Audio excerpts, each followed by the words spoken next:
chanson-là c'était pour mon pitois, pour ce qui nous lie mais ce qu'on ne voyait pas. Qu'est-ce que tu penses, qu'est-ce que tu crois?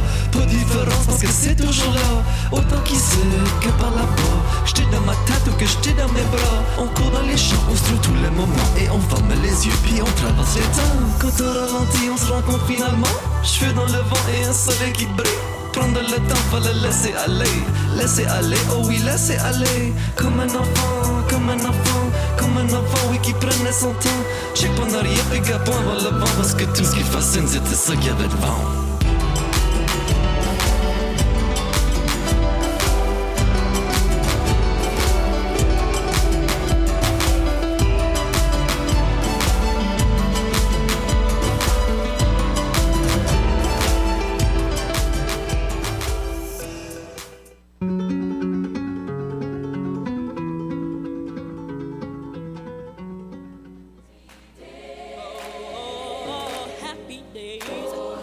Du bonheur pour une heure avec Annie, Josiane et Maxime. Voici Bonheur et vice-versa.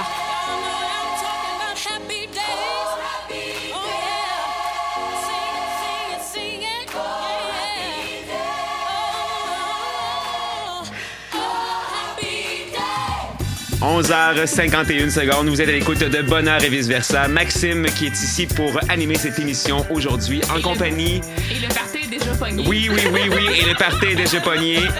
En compagnie de mes deux fidèles co-animatrices, Annie et Josiane. Bonjour, mesdames. Salut, Maxime. Maintenant, je pense que c'est une tradition. Hein? Les auditeurs vont savoir quand on commence Bonheur et vice-versa. Je sais pas ce qu'on a pris, mais c'est comme ça que ça commence. C'est le déjeuner, il faut croire.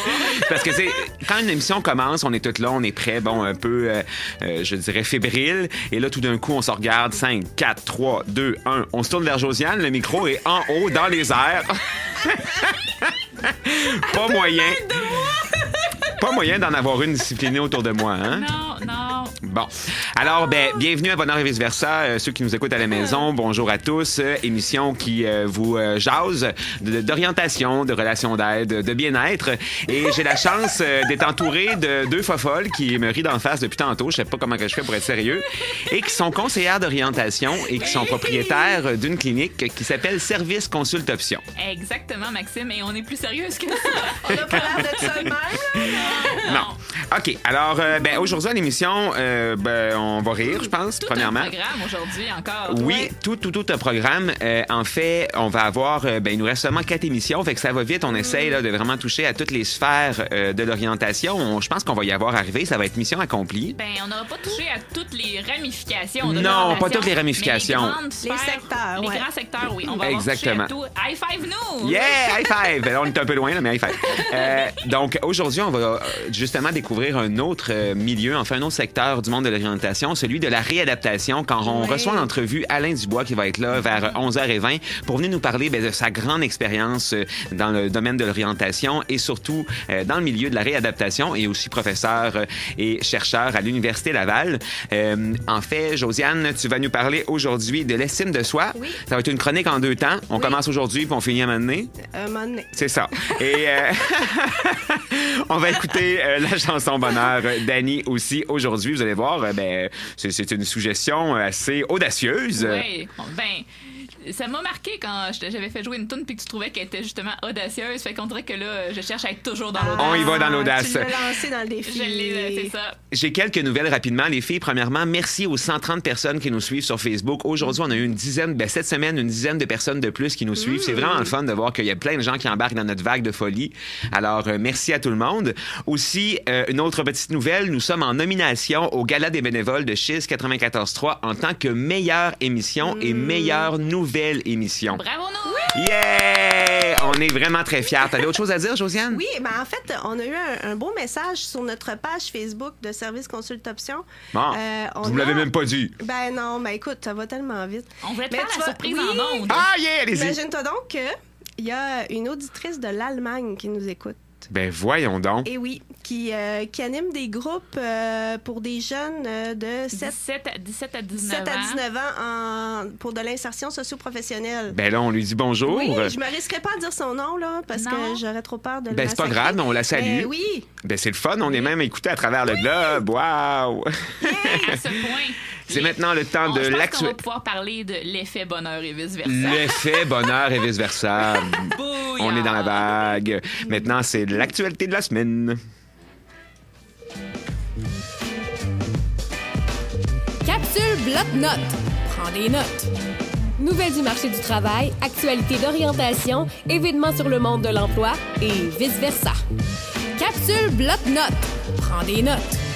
Alors, cette semaine, Annie, il y a un article dans le Journal de Montréal qui a retenu ton attention, premièrement, mais aussi, cet article-là a retenu ton attention parce que c'est tes collègues à toi qui font une recherche qui t'intéresse.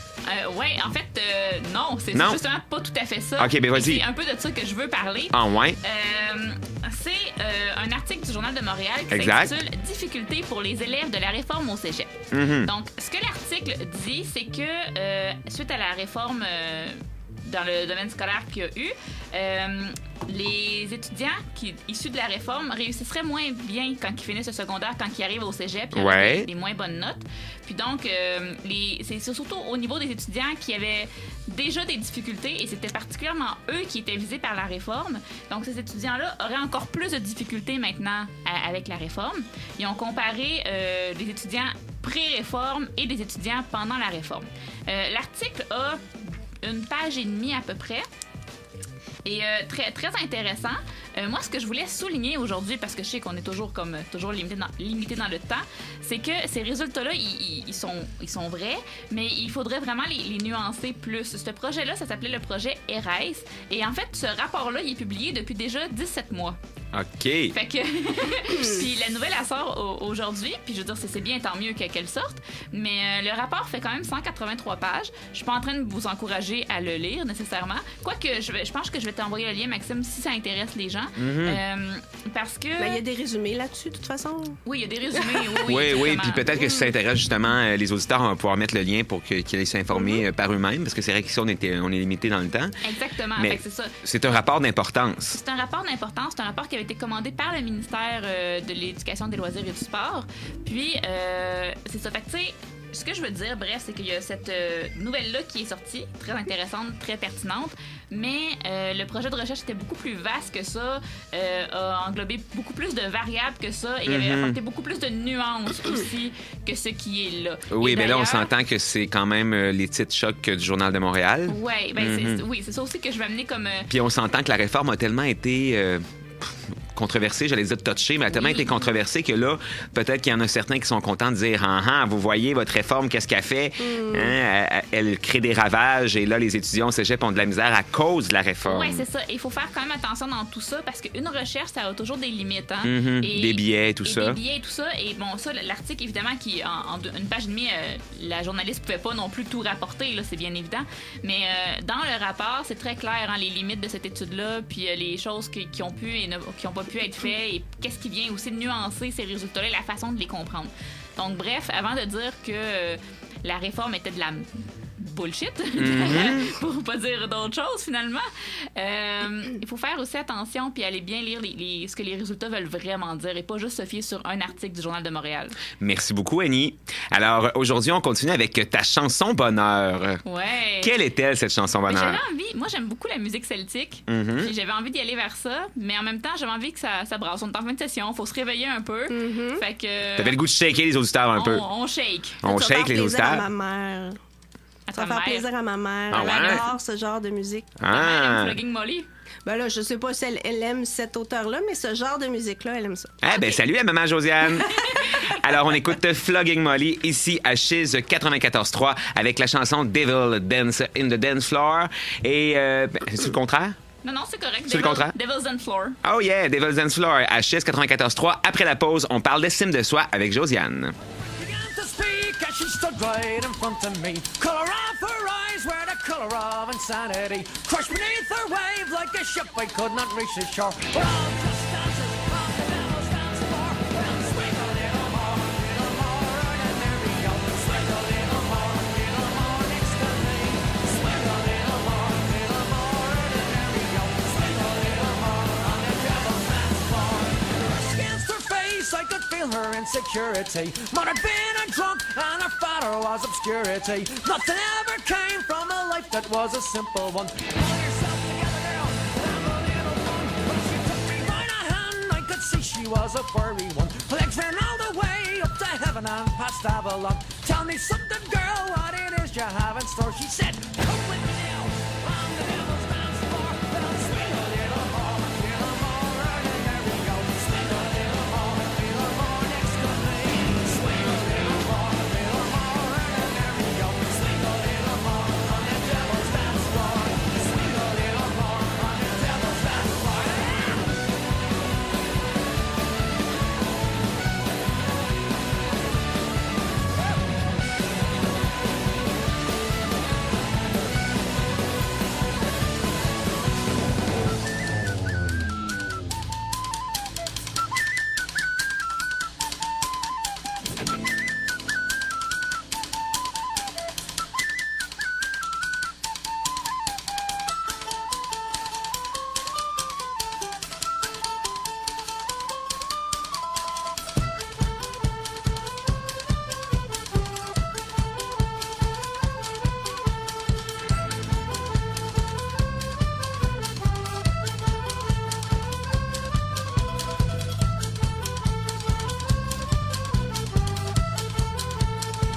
Swing a little more, and there we go. Swing a little more next to me. Swing a little more, and there we go. Swing a little more on the devil's dance floor.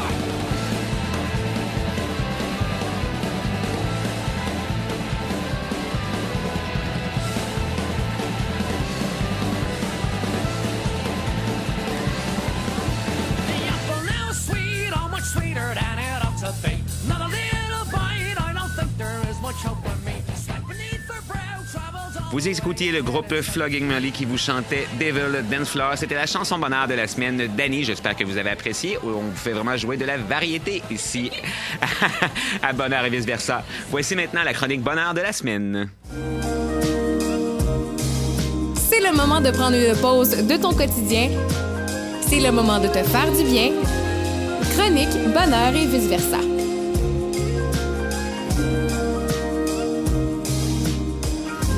Alors, cette semaine, dans le cadre de la chronique bonheur de la semaine, Josiane, tu nous as préparé une chronique où tu vas nous présenter, en fait, l'estime de soi. Vas-y, je sais pas pourquoi j'avais fermé ton micro. Tu me trouvais trop tannante encore? Ouais, c'est ça. OK. C'est ça qui arrive à Bonheur et vice-versa. Vous le savez pas, mais Maxime, il nous punit quand on est trop tannante. Il ferme nos micros. C'est moi le boss. Alors, tu nous parles d'estime de soi cette semaine, Ben, une Josiane. chance que mon estime est quand même pas pire parce que j'aurais pu le mal le prendre. Ah, ben là, non, je voulais pas te froisser. Ben non, c'est une blague. C'était juste une façon peut-être pas délicate d'introduire le sujet. Mais bref, je cherchais un sujet pour la chronique d'aujourd'hui. Puis là, je réfléchissais, puis je me disais, OK, là, on est en fin de session. C'est confrontant, une fin de session. Donc, En effet. c'est ça. Puis, pour bien réussir à des examens, il faut quand même avoir confiance en ses capacités. Le sentiment d'efficacité personnelle, c'est Exactement. tellement important. Bref, tout ça, c'est plusieurs concepts, plusieurs sujets, mais en même temps qui sont relativement interreliés puis qui sont reliés à un thème général qu'on appelle l'estime de soi. Donc, la chronique va se faire en 2 temps parce que j'ai quand même beaucoup de matériel puis je veux prendre le temps de bien en parler puis je veux pas que ce soit trop lourd non plus. De toute façon, si les auditeurs commencent à comprendre un peu notre rythme des émissions, ben une semaine, tu fais une chronique, une semaine, c'est Annie qui fait une chronique. Oui. Donc, dans 2 semaines environ, on devrait avoir la chance d'avoir cette deuxième partie-là. Oui. Alors, commençons avec ce que tu veux nous parler aujourd'hui. Oui, exactement. Ben, en fait, j'aurais comme question, premièrement, pour vous, c'est quoi l'estime de soi? L'estime de Quand soi. on parle d'estime de soi, qu'est-ce que c'est? Moi, c'est une échelle dans mon questionnaire. Fait que je pourrais t'en parler bien longtemps. OK. Ouais, Mais ben, c'est je ça, vais je- rester Vas-y, dans Maxime. mais attends, je vais y aller dans l'aspect juste recherche. Pour moi, l'estime de soi, c'est une échelle qui mesure la valeur que l'on s'accorde. Ouais, mais là, c'est vraiment pas juste parce que moi, je me mesure contre une fille qui est au doctorat, puis c'est genre une partie de son sujet de doctorat. Ouais. Pour moi, l'estime de moi. Mais c'est correct. Plus simplement, ben, je crois que c'est la valeur que tu t'attribues en tant que personne selon, oui, une échelle, là, mais tu sais, c'est comme... Puis Ouais. je pense que ça peut englober, comme la semaine passée, quand tu nous parlais d'identité, on se donnait des qualités. Il fait-tu assez plein de liens, ce Maxime-là? Non, mais ça se peut-tu? Écoute, C'est ça. Il n'a pas gagné une Écoute. bourse pour rien. Non, hein? On se vantera pas en ondes. s'il vous plaît, continuez. Ben, c'est pas toi qui te vante, c'est moi. Ah, c'est vrai. Ben, tu me vends. En tout cas, bref. Ouais, bravo, Maxime, pour Ouais. ta bourse d'excellence. Ben, c'est vrai que ça a augmenté mon sentiment, mon estime personnelle. C'est certain qu'au cours de mes études, j'ai réussi beaucoup. Puis avant, dans mes études passées, j'étais pas l'étudiant qui réussissait le plus. Puis tout d'un coup, en travaillant fort, puis en mettant l'effort nécessaire, j'ai des bonnes notes, puis j'ai des récompenses. Donc oui, mon estime personnelle augmente. Tout ça, exactement. Donc, c'est à force d'expérience positive que tu as augmenté ton estime et peut-être aussi ta confiance, parce Oui. que c'est des concepts qui sont interreliés. Puis on va pouvoir en discuter davantage. Mais effectivement, ce que vous avez dit, c'est ça. Donc, l'estime de soi, c'est une évaluation qu'on fait de nous. Moi, je vais laisser tomber le volet d'échelle, là, si tu veux bien, Annie.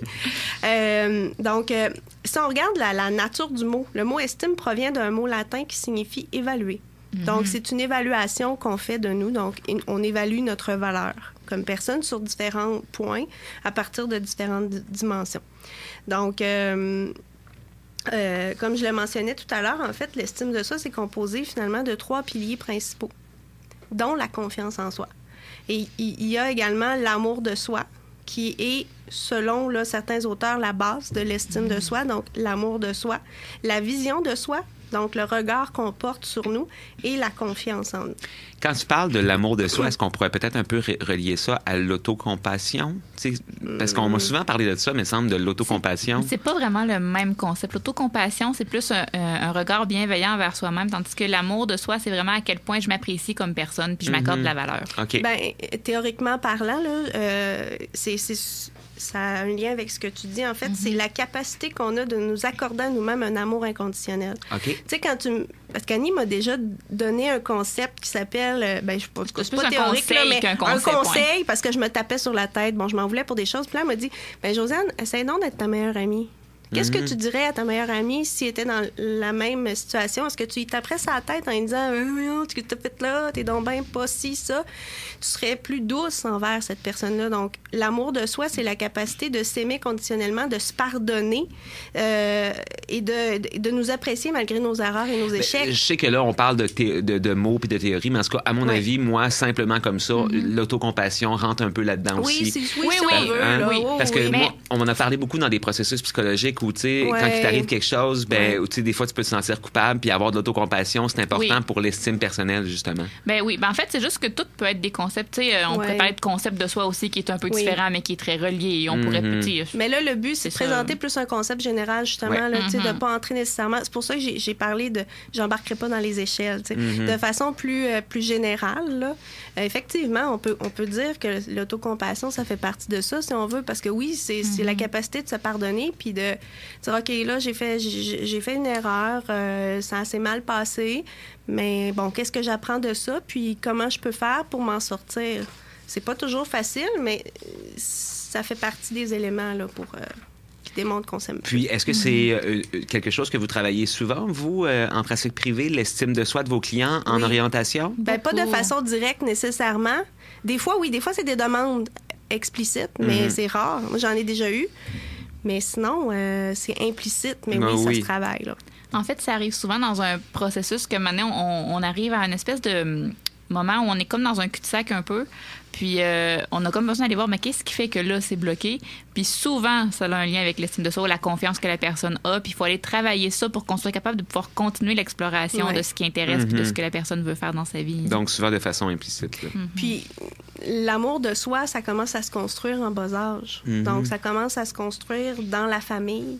Puis là, je veux pas culpabiliser aucun parent. Là, c'est vraiment pas ça l'objectif. Ah non, c'est là. toujours la faute des parents. Toujours. Mais en fait, c'est ça commence à se construire pendant l'enfance, tu sais, à partir de l'amour qu'on donne à nos enfants, entre autres. Puis, est-ce que j'ai le temps de mentionner, en fait, de vous poser une question? Oui, il nous reste 1 minute. OK. Donc, selon vous, c'est quoi les signes pour reconnaître que quelqu'un a un manque d'amour envers soi? Ben, je dirais le fait de se taper sur la tête. Oui. Quelqu'un, oui, c'est ça, qui se déprécie. Ouais. Quelqu'un peut-être aussi qui a des humeurs un peu changeantes. C'est intéressant. Oui, c'est intéressant, comme idée. oui. Oui. Très intéressant. Ça pourrait être un signe, oui, effectivement, de OK, là, je vais creuser, regarder, voir c'est quoi la valeur que la personne s'accorde, c'est quoi Quelqu'un qui évoque beaucoup de tristesse. Oui, la passivité aussi. Être passif, pas s'engager dans des actions. Mais là, ça peut être des signes aussi qui sous-tend un manque de confiance en soi. Oui. Là, si on parle de... Mais tu sais, tout ça est interrelié aussi. Donc, oui, c'est des bons signes. Mais si on regarde ça de façon plus officielle, en fait... Mais excuse-moi, oui. je veux plus dire, tu sais, comme de ne pas prendre soin de soi. Oui, effectivement. Donc, on va remarquer que les gens vont avoir des doutes sur leur capacité à être appréciés par les autres. Donc, tout le temps, remettre en question, ils m'aiment pas, le jugement, etc. La conviction de ne pas être à la hauteur, je ne serai jamais capable de faire ça, je ne m'engagerai pas dans ça, je ne peux pas m'en aller là-dedans, je ne serai pas capable. Et pour terminer, une image de soi qui est médiocre. Donc, Ouais, mais oui, moi, je suis pas bien bonne, puis je suis pas bien belle, puis... c'est ça. Exactement. Donc, ça nous permet aujourd'hui d'établir, en fait, les bases de qu'est-ce que l'estime de soi. Puis la prochaine fois... Le premier pilier, Le premier pilier. Puis la prochaine fois, on s'en va vers... Les deux derniers piliers, ce qui veut dire la vision de soi, donc comment on se considère, et la confiance en soi, parce que c'est pas la même chose, estime et confiance. Alors, si vous avez des questions à la maison, n'hésitez pas à aller nous parler sur notre page Facebook. On pourrait l'utiliser justement pour si les auditeurs ont des questions. Puis même si vous avez des fois des chansons bonheur que vous avez le goût d'entendre dans notre émission, ça nous ferait plaisir de pouvoir au moins entendre vos goûts musicaux. Peut-être que ça va moduler les nôtres aussi à ce moment-là. Absolument. Maintenant, Le bonheur est dans la découverte. Le bonheur est dans la découverte. Wow! Alors, maintenant, on s'en va en musique parce que juste après cette pause musicale, on reçoit notre invité de la semaine, Monsieur Alain Dubois. Un peu plus tard en fin d'émission, je ne l'ai pas dit au début, mais c'est la chronique SPLA. On reçoit Benoît Lagagnère cette semaine qui vient nous répondre à cette question. Comment je m'y prends pour offrir mes services à un employeur qui m'intéresse? Et maintenant, on s'en va donc en musique. Écoutez une chanson de Rebecca Noël. Je ne sais pas si vous le saviez, elle a fait la voix il y a un an, elle était dans l'équipe de Marc Dupré. Maintenant, elle est partie à son compte dans le Canada anglais. Elle chante super bien. Et là, elle a fait une chanson avec le groupe de Commotion. Voici Bad Girl, que j'adore particulièrement. À Bonheur et vice-versa, on vous fait écouter la chanson Bonheur de Maxime. On revient après la pause musicale.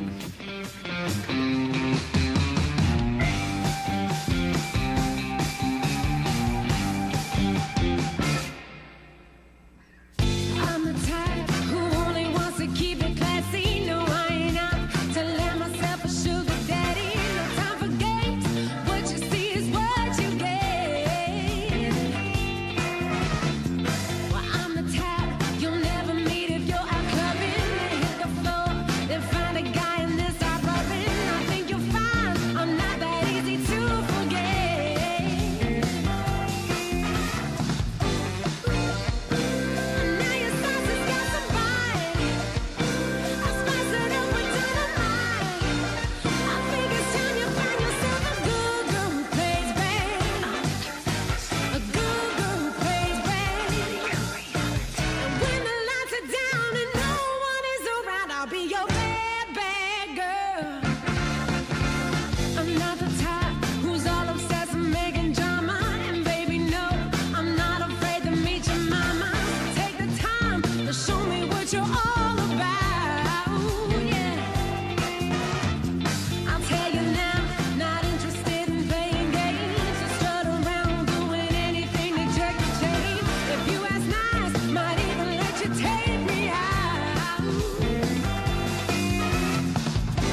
I'll be your bad, bad girl.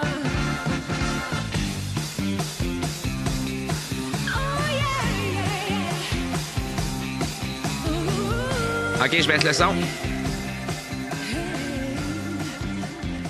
Vous êtes toujours à l'écoute de Bonheur et vice-versa. Il est 11h24 et vous écoutiez la chanson de Rebecca Noël de Commotion. Je vais vous faire un petit cadeau, chers auditeurs. À la fin de la saison, je vais vous créer une playlist sur YouTube où vous allez pouvoir aller écouter toutes les chansons Bonheur qu'on vous a fait écouter durant la saison, autant les nôtres que celles de nos invités en entrevue. Je pense que ça va être vraiment apprécié. C'est un petit cadeau de fermeture de l'émission de la saison 2. Maintenant, on s'en va en entrevue avec Monsieur Alain Dubois. Un brin de jazzette, des découvertes et vice-versa. Voici notre invité bonheur de la semaine. Alors, cette semaine, on a un invité bonheur qui, encore une fois, est une star chez les étudiants en sciences de l'orientation, Monsieur Alain Dubois. Bonjour, Monsieur Dubois. Bonjour, Maxime. Merci d'avoir accepté notre invitation. Merci. Vous Merci devez de m'avoir vous- invité. Ben, Fort vous de- intéressant. Vous devez vous demander pourquoi je dis que vous êtes une star. Oui, Parce que avec ça. ben, à chaque semaine, en fait, on publicise la personne qui va être en entrevue avec nous. Puis cette semaine, j'ai fait un petit message aux étudiants parce qu'encore une fois, on avait un professeur. La semaine passée, on avait Claudia Savard. Et encore une fois, cette semaine, les likes ont explosé, les commentaires, les tags. Les gens, je pense, vous apprécient beaucoup en tant que professeur. Vous êtes professeur et chercheur à l'Université Laval. Oui.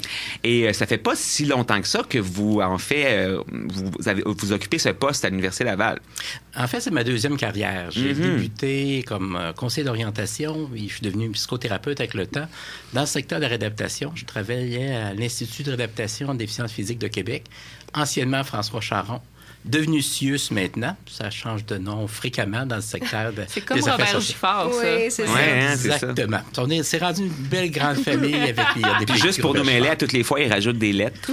Donc, ça devient de plus en plus long. C'est exactement. Puis, ben, c'est en fait, c'est un peu pour ça, en fait, qu'on vous a invité aujourd'hui pour cette première carrière-là, puis aussi un peu pour la deuxième. Mais la première carrière nous intéressait particulièrement parce que vous devez le savoir, à l'émission, on essaye de démystifier tous les mythes de l'orientation, mais aussi les secteurs. Et celui de la réadaptation en est un quand même méconnu de la population. Oui, je dirais toute la dimension de la réadaptation, même de la réadaptation au travail, est quelque chose étonnamment de relativement récent.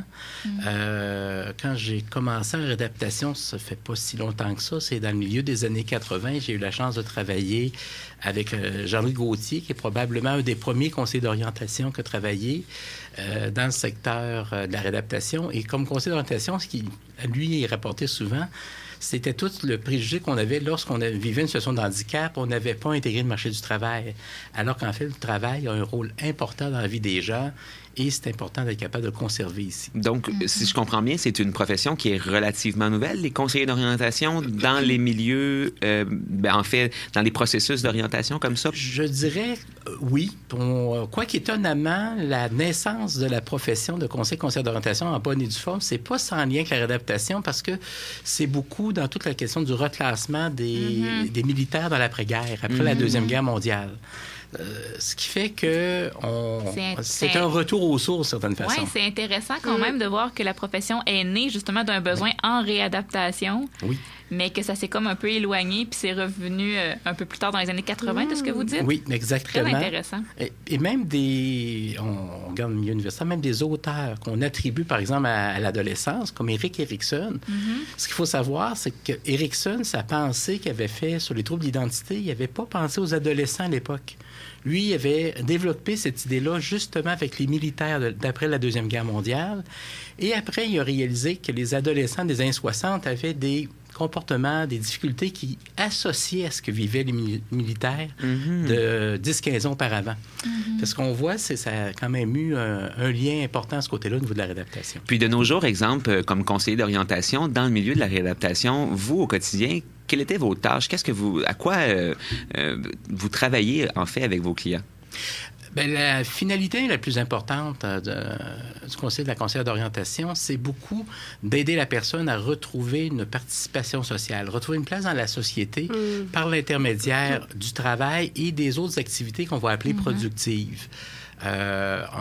Quand on pense au travail, on pense évidemment au travail rémunéré, mais il y a d'autres secteurs de travail. On peut penser la question des centres de travail adaptés. On peut penser à des gens qui font aussi des engagements. Le terme bénévolat, le terme pas nécessairement bien choisi parce que on va parler d'activités paraprofessionnelles, c'est-à-dire que des personnes, par exemple, qui ont une incapacité à rester en activité très longtemps, sont capables de faire 2-3 heures par jour, puis aux 2 jours, ils ne seraient pas capables d'en vivre, mais ils sont capables quand même de donner un engagement dans un milieu, à réaliser des tâches, à avoir des responsabilités à ce moment-là, et c'est important. Ça contribue au développement de la personne, ça contribue à son équilibre, ça lui permet d'avoir sa place dans la société, et c'est un besoin de toute personne. Puis quand... oui, vas-y, Je voulais Josiane. juste dire, j'aime beaucoup le terme paraprofessionnel parce que c'est peut-être un peu moins réductionniste. Ouais. Puis au niveau justement de l'estime de soi, je pense que c'est un élément qui est affecté beaucoup là, lorsqu'on vit une difficulté, lorsqu'on vit une obligation à se réorienter. C'est pas un choix, là. Ils sont confrontés à ça, là. L'estime de soi, quand on regarde dans le milieu de la réadaptation, on peut le penser comme étant l'effet du regard des autres. De ne pas avoir sa place et de se sentir à l'écart de la société, nécessairement, ça amène la difficulté, le problème de se déprécier, de ne pas s'accorder de valeur. Ce qui fait que ça a un rôle particulièrement important ici. D'être à sa place. Avec quel type de clientèle, justement, vous travaillez en réadaptation? Parce que moi, vite comme ça, la première idée qui me venait, c'était vraiment avec les gens qui ont eu des accidents de travail, mais c'est plus large que ça. Oui, bien, évidemment, il y a toute la question des accidents de travail, accidents de la route. On peut penser à tous les gens qui ont des problèmes de santé qui laissent des séquelles, accidents vasculaires cérébraux, maladies évolutives, je pense à Parkinson, sclérose en plaques. Et les troubles, je dirais, on est de plus en plus sensible à certains troubles neurologiques qui affectent dès l'enfance. On va parler des syndromes non-verbaux, on va parler de dysphasie maintenant.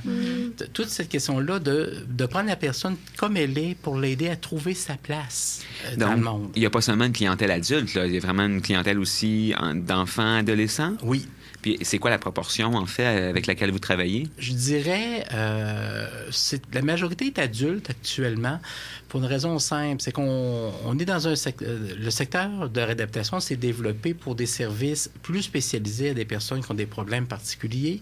Lorsque la personne a un problème, je dirais, qui est plus diffus, où la personne est capable de s'intégrer aux ressources, je dirais, de la communauté, aux services d'orientation des écoles, ces choses-là. Souvent, c'est les professionnels du milieu qui l'assument.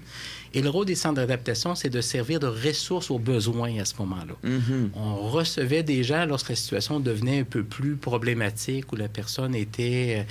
le problème était plus difficile à cerner. Puis j'imagine que vous travaillez aussi beaucoup en multidisciplinarité avec les autres acteurs qui sont autour de ces gens-là qui vivent des difficultés. C'est essentiel. Un problème complexe demande de travailler en équipe. Et des problèmes que je dirais, certains troubles neurologiques, ou je prendrais un trouble comme par exemple la douleur chronique, nécessitent de travailler ensemble pour aider la personne à retrouver un niveau d'activité qui lui convient, puis de retrouver un sens à sa vie. Et il y a une complémentarité entre les compétences conseillère d'orientation, psychologue, ergothérapeute, éducateur physique, kinésiologue, ainsi de suite, physiothérapeute. Chacun contribue et on a à travailler ensemble, à avoir des buts communs et évidemment avec la personne comme partenaire important. La personne n'est pas juste là comme un objet qu'on traite, mais bien une personne qui est engagée dans son processus de réadaptation. Et là, on parlait de l'IRDPQ, donc l'Institut de réadaptation en déficience physique de Québec, où vous avez travaillé pendant de nombreuses années, qui emploie des conseillers d'orientation, mais il y a aussi d'autres ressources dans le monde de la réadaptation qui font peut-être un peu... pas exactement la même chose que les RDPQ, mais qui sont des fois complémentaires ou... Il existe des ressources autres, je pense, au niveau de... Là, si on regarde un peu plus au niveau du soutien, au niveau de l'insertion au travail, on va penser à Équitravail, on va penser à la Croisée, on peut penser à la Chaumine. Je connais un conseiller d'orientation qui travaille en pédopsie. au CHUL. C'est tous des secteurs différents où on peut jouer un rôle plus important à ce moment-là. Donc, les étudiants aussi, puis est-ce que les étudiants d'orientation sont une de nos grosses clientèles qui nous écoutent beaucoup? Puis les étudiants qui s'intéressent au domaine de la réadaptation, c'est le fun de pouvoir voir aussi qu'on peut aller chercher un peu plus loin que l'IRDPQ. Il y a beaucoup de milieux qui s'intéressent à la réadaptation. Il y a beaucoup de milieux qui sont communautaires, il y en a d'autres qui sont gouvernementales. Donc, il y en a dans le privé aussi. Il y en a dans le privé aussi. Ben, ça, c'est une question que j'ai. Il y en a dans le privé? Oui. Genre? Oui, il y en a dans le privé. Genre? Genre quoi? Ben, genre où? Quoi? Exemple... Qui, plutôt, peut-être? Je vais donner un exemple. Oui. Moi, je suis pas spécialisée en réadaptation, mais c'est quelque chose qui m'intéressait quand j'étais à la maîtrise. Je voulais faire mon stage, justement, à l'IRDPQ. Mais... Et j'ai découvert par la suite, comme il y a une clinique d'ergothérapie sur la rive sud de Québec qui offre des services de masso, de kiné, elle a des services de physio. Et là, elle se cherchait un CO. Pour embarquer dans la gang. C'est ça, exactement. Parce que OK. là, en ce moment, ils sont obligés d'envoyer les demandes à l'externe. Puis les personnes qui se déplacent, se déplacer 2-3 fois à des périodes différentes, c'est pas évident. Donc, pour créer une clinique multidisciplinaire, mais c'est souvent des cas de CSST, des cas de SAAC. Par contre, là, peut-être que les autres cas peuvent moins être reçus, là. Mais c'est ça, créer une clinique multidisciplinaire. Ça peut être une belle ambition pour les étudiants en orientation. Maintenant qu'on a parlé de votre rôle en réadaptation, parlons de votre deuxième vie. Peut-être, on dirait que vous en avez plus que deux, là. Mais... Il est comme un chat, finalement, il y en a 9. Oui, c'est ça. Il y a peut-être un groupe qu'on oublie souvent dans le Oui. secteur d'adaptation. C'est toutes les personnes qui ont été en congé de maladie de façon plus ou moins prolongée. Oui. Épuisement professionnel, Oui. dépression. Il y a tout un côté accompagnement au retour au travail qui mérite d'être développé et qui commence à se développer de plus en plus avec les compagnies d'assurance actuellement. Ce qui a fait qu'une personne parte en congé de maladie, malheureusement, quand elle revient son congé de maladie, elle a beau avoir travaillé sur elle, son rapport au travail est à retravailler. Ben, c'est drôle que vous dites ça, parce que, il me semble, les filles, c'est pas une avenue que vous voulez donner à votre compagnie, justement? Ça, Oui. au privé, c'est quelque chose qu'on fait quand même Oui. beaucoup. Là. Des gens qui nous appellent pendant leur arrêt maladie. Des fois, c'est pour se réorienter, mais des fois aussi, ils sont pas tant sûrs qu'ils veulent changer d'emploi. Ils veulent juste éviter le plus possible, c'est aller chercher des outils pour pas retomber en épuisement. Puis là, ben nous, c'est ça, on les aide à s'outiller, Oui. on les accompagne quand ils recommencent aussi à travailler. Monsieur Dubois, Oui. qu'est-ce qui a fait que vous avez décidé de devenir professeur universitaire dans votre fin de carrière? En fait, j'ai pas décidé de devenir professeur universitaire. C'est quand je suis arrivé autour du milieu de la quarantaine, dans un contexte de vie, je dois dire, un peu plus sombre de mon côté, j'ai eu le goût de faire le point sur les connaissances que j'avais, sur la réflexion que j'avais sur la réadaptation. Ce que j'enseignais, parce que je recevais des stagiaires, ce que je pratiquais, il y avait trop d'écart entre autres, quand on parle des phases de deuil, ces choses-là. Fait que j'avais le goût de réfléchir sur ça de façon plus systématique. Fait que j'ai eu le goût de faire un doctorat pour ça. Fait que j'ai commencé un doctorat. J'avais pas de temps limite que je m'étais mis. D'ailleurs, ça me prend environ une dizaine d'années le faire, avec le soutien de mon directeur de thèse, Jimmy Raté. Et c'était de faire le point sur ma carrière, préparer, dans le fond, d'une certaine façon, ma retraite en bouclant mon expérience en pratique, en adaptation. En cours de route, il s'est offert à moi la possibilité d'enseigner à l'université à la toute fin de mon doctorat, mais je peux pas dire que j'étais parti avec l'idée « je vais devenir professeur d'université ». C'est une opportunité qui s'est présentée à moi, que j'ai saisie, que j'ai trouvée fort intéressante, qui m'a beaucoup motivé. J'aime beaucoup la partie enseignement. J'aime beaucoup la partie aller plus loin, continuer à développer au niveau des concepts. Puis des vous méthodes. enseignez un cours quand même important du programme en orientation, qui est le cours final, en fait, d'intervention individuelle, qui fait un peu, j'ai tout le temps les termes anglais, je me chicane, un wrap-up qui Un en fait... bilan. Oui, un bilan, voilà, qui résume, en fait... tout ce qu'on a vu dans le parcours en orientation. Oui, mais effectivement. C'est tout cet aspect-là de la transposition, de la réflexion plus théorique qu'on peut avoir à la pratique que je trouve importante. Puis c'est ce qui a fait aussi que j'ai été à l'enseignement. Si ça avait été seulement pour des cours théoriques, probablement que ça ne m'aurait pas attiré. Fait que ce côté-là, avec le côté de la supervision des stages et des cours en lien avec la pratique, c'est ce qui fait que j'ai été attiré par l'enseignement universitaire. Puis je pense que c'est ce qui fait aussi, personnellement, en jasant avec mes collègues et tout, c'est ce qui fait aussi qu'on aime beaucoup votre enseignement, parce qu'il y a le côté, justement, pratique à l'arrière de ça, puis c'est plate, puis c'est pas pour dénigrer aucun professeur, je nomme personne, mais parfois, il y a des professeurs qui ne sortent pas, en fait, du milieu milieu universitaire qui ont un cheminement plus linéaire et qui n'ont pas touché à la pratique. Vous, à travers vos exemples et tout, on le sent. Puis ça, je trouve que c'est quelque chose que l'université devrait prendre en compte. Puis c'est à distinguer aussi, de toute façon, un cours pratique d'un cours théorique. Hein? Ça ne Oui, peut pas oui, être ça, c'est enseigné de sûr. la même façon. Exactement. De toute façon. En terminant, on dit que vous avez 2 vies. Est-ce que vous avez une activité bonheur au quotidien, vous, qui vous définit hors universitaire? Ces temps-ci, je devrais dire, j'essaie de chercher, j'ai des activités que j'aime faire, mais ce qui m'habite le plus, c'est effectivement, c'est mon nouveau rôle de grand-papa. Oh, wow! Je m'attendais pas à ça du tout. Félicitations! Félicitations! Notre jeune petite Elisabeth a 3 mois, justement, aujourd'hui. Et je dois dire, ça, On c'est... lui souhaite un bon 3e anniversaire, Oui, 3e mois bonne d'anniversaire à fête, bonne Elisabeth. C'est vraiment extraordinaire. C'est toute cette expérience-là de la voir grandir, du lien qui se développe entre elle et moi.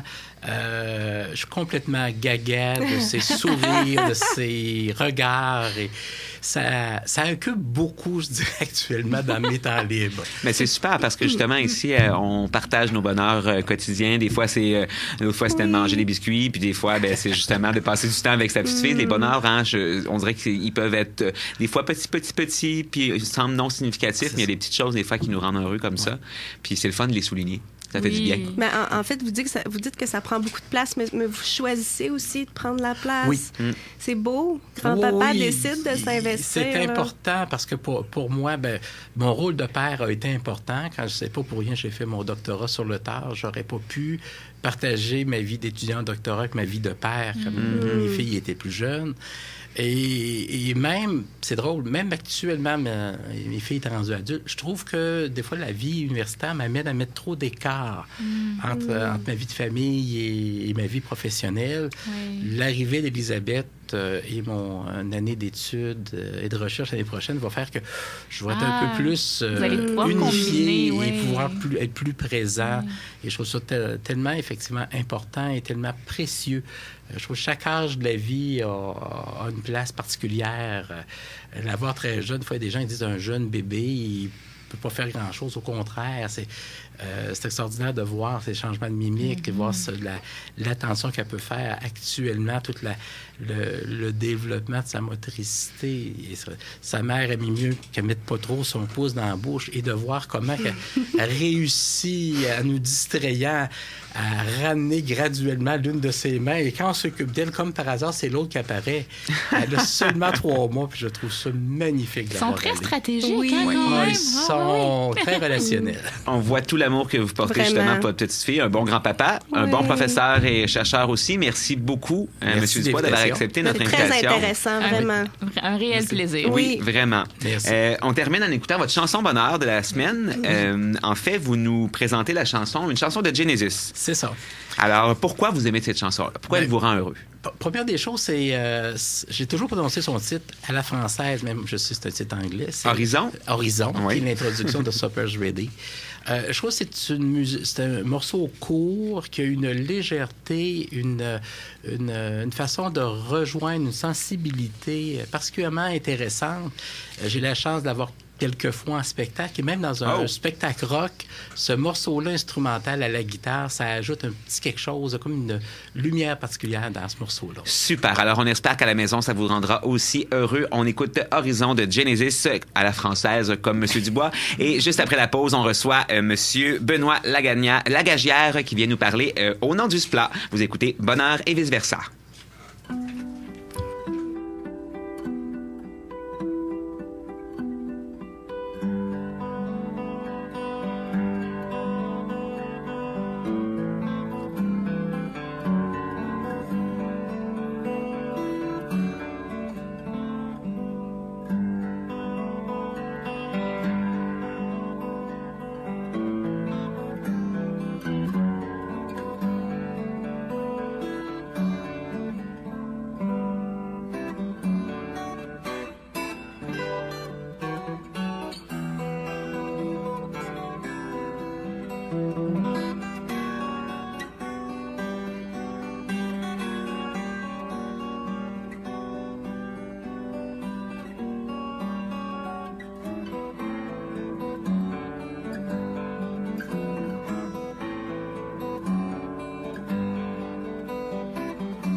Vous êtes toujours à l'écoute de Bonheur et vice-versa. Il est 11h44 et là, je suis en train de pousser notre invité parce que la chanson Monsieur Dubois était vraiment pas longue. On s'en va maintenant dans la chronique qu'on adore, notre chronique bi-hebdomadaire avec le SPLA.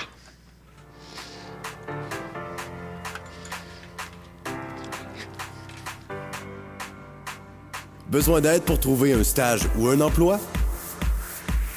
Découvrez l'effet SPLA.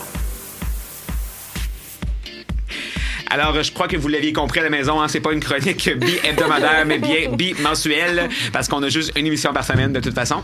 Alors, 2 fois par mois, on a quelqu'un du SPLA qui vient nous entretenir sur un sujet du monde de l'orientation et le monde du travail. Et aujourd'hui, on a la chance d'avoir avec nous Monsieur Benoît Lagagnière. J'ai démoli votre nom tantôt. Bonjour. Bonjour. Merci d'avoir accepté notre invitation. Ça fait plaisir. C'est toujours un plaisir de recevoir les gens du SPLA parce qu'à toutes les semaines, on apprend tellement. Oui. Puis aujourd'hui encore, on a un sujet que je trouve très pertinent. En effet. Alors, cette semaine, vous allez répondre à la question « Comment je m'y prends pour offrir mes services à un employeur qui m'intéresse? » Mais là, c'est une très bonne question. Donc, il y a différentes manières d'y arriver. Donc, il y a toujours les offres affichées au SPLA. Donc, ça, vous pouvez appliquer directement. Ça, c'est un moyen quand même accessible. Comme par exemple, envoyer son CV en ligne, des choses comme ça? CV en ligne, c'est une chose aussi, appliquer sur les offres du SPLA. Mais il y a aussi, quand on va aller... donc, il y a un employeur qui vous intéresse puis que son offre n'est pas affichée au SPLA. Donc, un marché caché. Le marché caché. Comme, c'est qui nous entretenait? Mademoiselle, en tout cas, oui, une de vos collègues nous parlait de ça la aussi du dernière marché fois. Caché, mais en fait, moi aussi, j'ai déjà été au SPLA consulter ma conseillère d'emploi associée avec mon programme et elle me parlait beaucoup du marché caché. Je pense que vous en parlez tous, hein, les conseillers du SPLA? Oui, donc quand même, c'est que 80% du marché qui est là. Donc, c'est important. C'est la partie, je pense, la plus difficile à faire. Mais là-dessus, avant d'aller voir un employeur, il faut être bien préparé. Ce que j'entends, justement, c'est que si, mettons, moi, il y a une entreprise qui m'intéresse, même si elle n'a pas d'offre affichée, c'est un peu ça votre sujet, c'est que ça vaut la peine, peut-être, d'aller faire des démarches. Mais quelle démarche? Quelle démarche? Là-dessus, il y a différents moyens. Donc, pour y aller, on peut téléphoner. Naturellement, c'est toujours le moyen le plus facile. Mais avant même d'aller appeler, on ne sait pas qui il faut appeler. Donc, là-dessus, sur LinkedIn, c'est un super bon moyen pour connaître le spécialiste ou la spécialiste dans votre domaine. À ce moment-là, on conseille toujours aux étudiants d'aller voir c'est qui votre futur patron ou patronne qui pourrait vous embaucher. Donc, avec ces gens-là, quand on accède directement à ces gens-là, donc là, on a beaucoup d'informations. C'est vrai que LinkedIn, c'est un très bon outil pour ça. Oui, dans le fond, ce qu'on pourrait faire, c'est qu'on va chercher l'entreprise qui nous intéresse, puis après ça, on va regarder les gens qui travaillent là, puis là, si on voit que la personne s'occupe des communications, des RH, des choses comme ça, tac, c'est elle qu'il faut viser. En plein ça. Puis au pire, si on vise pas exactement la bonne, mais déjà, on a fait un bon effort. Oui, puis... LinkedIn, justement, est-ce qu'on peut contacter les gens via LinkedIn? Oui, il n'y a pas de problème. Moi, j'ai référé des centaines d'étudiants, il y a eu des milliers de contacts, puis j'ai jamais eu un commentaire négatif. Okay. La seule chose qu'il faut faire attention, il faut être prêt. Quand on va voir les gens, il faut savoir ce qu'on veut, il faut savoir ce qu'on s'en va. Donc, on ne va pas les déranger comme, on va un emploi, qu'est-ce que tu veux faire? Je ne sais pas quoi faire. Ben là, c'est pas la manière de faire. Il faut être préparé. Il faut être préparé, il faut savoir. Donc, avant même de les avoir appelés, on peut les voir sur leur site web, les pages Facebook, les pages LinkedIn. La banque d'employeurs qu'on a au SPLA, vous pouvez la consulter, puis toutes les offres de stage et d'emploi qui ont été affichées, vous pouvez avoir toutes les exigences. Puis après ça, avant même d'appeler, écoutez, j'ai vu telle affaire, puis c'est ce genre de choses qui m'intéressent. Là, ils vont vous écouter. Il y a quelque chose qui m'interpelle, qui me vient à l'idée, les filles, puis peut-être que M. Lagagnière, excusez-moi, je vais le défaire. Est-ce que je peux vous appeler Benoît? S'il vous plaît? Benoît. S'il te plaît, là. OK. Bon, alors, Benoît, moi, dans le monde de l'orientation, puis je sais qu'il y a beaucoup d'auditeurs qui nous écoutent qui viennent de ce milieu-là, je leur dirais aussi qu'est-ce qui est important de prendre en compte, c'est aussi le secteur où vous allez appliquer, parce qu'exemple, en réadaptation, quand vous allez aller en entrevue, peut-être qu'on va vous poser des questions sur le monde de la réadaptation très spécifiques. Fait que ça vaut la peine, exemple, d'aller relire vos notes de cours, de votre cours de réadaptation, exemple. Mais bref, être préparé, ça englobe beaucoup de choses. Exact. Oui, donc dans le fond, vous avez quand même là, le fun d'aujourd'hui. Donc, c'est pas l'information qui manque, il y en a quasiment trop, mais c'est d'aller vous ressourcer, puis en même temps, le contact LinkedIn ou peu importe, dans les journées carrière, à l'université, il y en a beaucoup. C'est là qu'il faut poser des questions. Et je crois que le SPLA aussi offre des formations LinkedIn. Oui.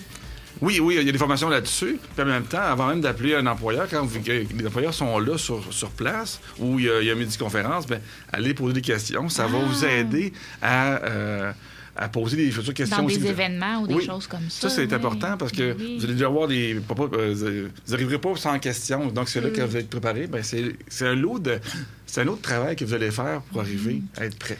Réseautage. Oui, bien, tu sais, on parle de préparation, tout ça. Pour moi, c'est clair. Je sais c'est quoi les thèmes sur lesquels on doit se focusser. Mais est-ce que pouvez nous faire un petit rappel des éléments importants sur lesquels on doit s'informer? Oui, c'est ça, s'informer. Puis quand vous dites poser des questions aux employeurs, tu sais, quel genre de questions, sur quoi on doit s'informer? Bien, dans le fond, la première question qu'il faut se poser, donc, se présenter. Bonjour, je suis X ou Y, j'étudie en tel domaine, je suis rendu dans mon cursus. Telle spécialisation m'intéresse beaucoup. Je sais que vous travaillez là-dedans. C'est pas là. Avez-vous des emplois ou des stages actuellement à offrir?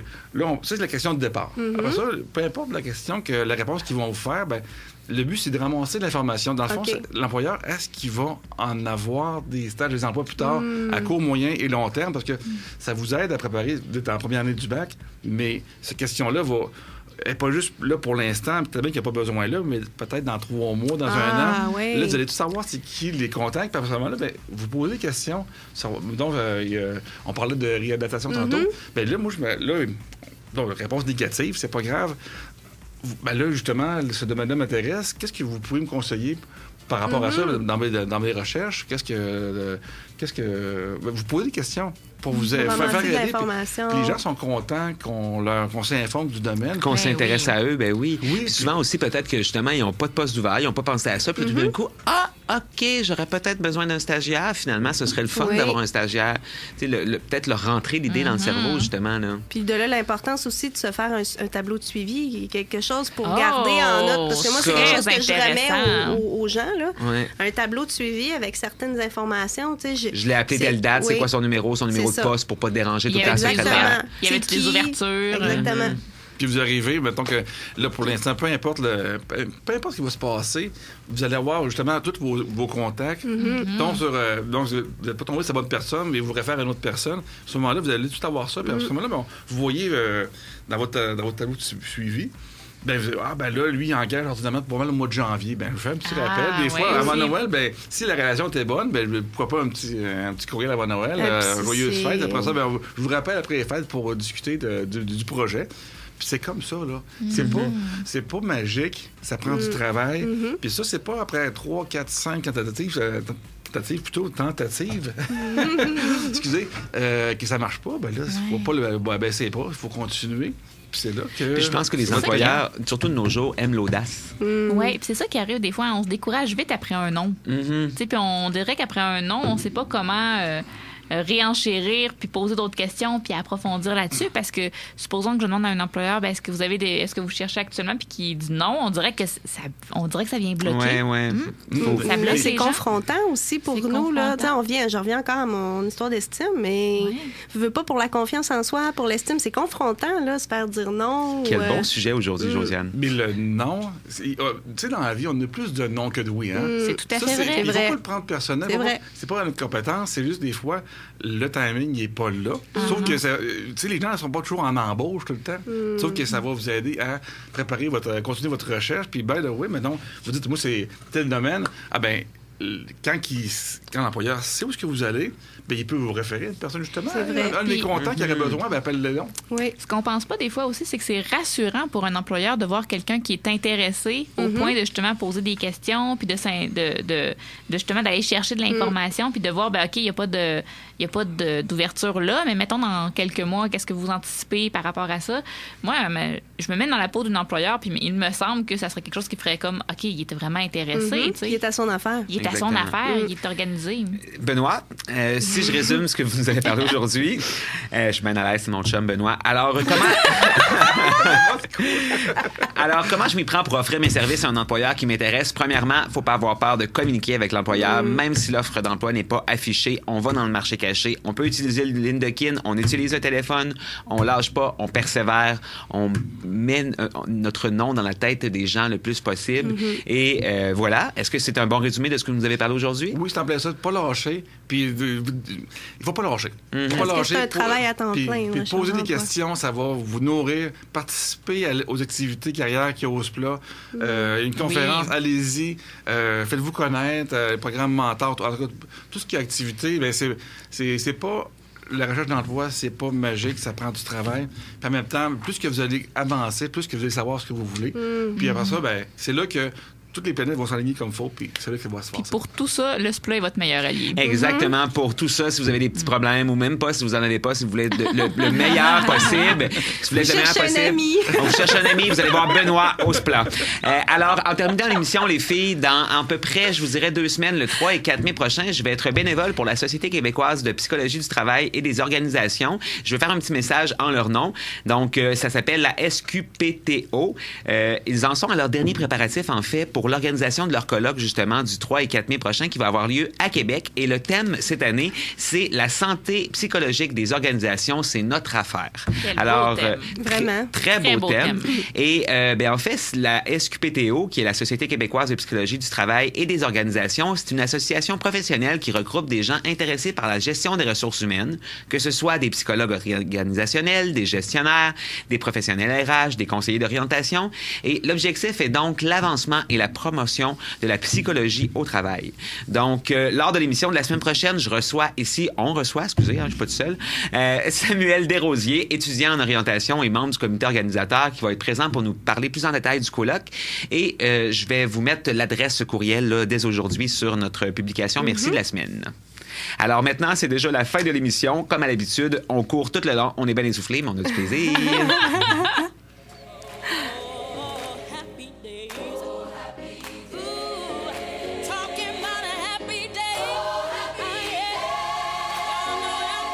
C'est déjà la fin, mais c'est une histoire qui se termine bien. C'est maintenant le temps pour Maxime, Annie et Josiane de vous souhaiter du bonheur et vice-versa. Alors, notre mission numéro 1, en fait, c'est pas vraiment de vous parler du monde de l'orientation ou du monde du travail ou de la relation d'aide. Non, c'est de rire au micro. Dans les temps. C'est d'arriver dans les temps, oui. De rire au micro. Et en fait, vous transmettre notre bonheur. Hein? Ouais. Parce qu'on a du fun à faire ça, puis on espère qu'à la maison, vous avez du fun aussi à nous écouter. Alors, je pense qu'aujourd'hui, mission accomplie, on a eu bien du plaisir ensemble. Je voudrais remercier premièrement nos invités de la semaine. Premièrement, monsieur Alain Dubois, qui est venu nous parler du monde de la réadaptation. Quel homme passionnant. Ah, Vraiment. Là, je regardais le temps aller, puis j'étais comme, oh mon Dieu, je suis obligé de le couper quand il nous parle de son amour avec son petit... avec sa petite fille. Oui, mon Dieu, c'était beau, hein? C'est ça le Vraiment. bonheur. Ah oui. Il n'y a pas plus pur bonheur que ça. Merci Benoît d'avoir été avec nous. Alors, Benoît Lagagnère, qui est conseiller en emploi au SPLA, merci beaucoup d'avoir Sujet très pertinent. Vraiment. On éclairé vous le nos rappelle, auditeurs. oser. Oser. Faut oser. Oui, c'est le mot de Cambronne, oser. La semaine prochaine, on reçoit en entrevue Marie-Claude Dufour, qui vient nous parler d'une thématique qui touche beaucoup Josiane, les proches aidants. Exactement. Donc, Alors, je devrais intervenir probablement. Ouais, cette fois-ci, je vais te laisser.